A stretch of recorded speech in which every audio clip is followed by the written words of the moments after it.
जबरान है, खुश आमदीद जबरान शहजादे।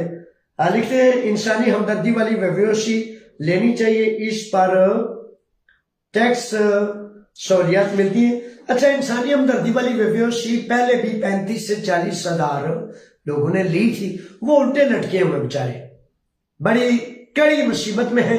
अब ये आप कौन सी इंसानी हमदर्दी वाली बेहोशी लेना चाह रहे हैं या ले रहे हैं? तो मेरे बच्चे, कोई ऐसा कानून मौजूद नहीं जिसमें इंसानी हमदर्दी की बेहोशी आप ले सकें। फिर भी आपको किसी ने कह दिया है कि इंसानी हमदर्दी की बेहोशी ले देता हूं। इंसानी हमदर्दी की बेहोशी बताया है, कानून है 4: लेबर एक्सीडेंट,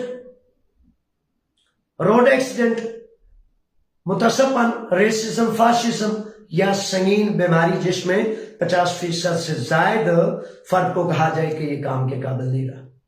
और कौन सी इंसानी हमदर्दी है? क्या हो गया? तो मशवरा कर लें।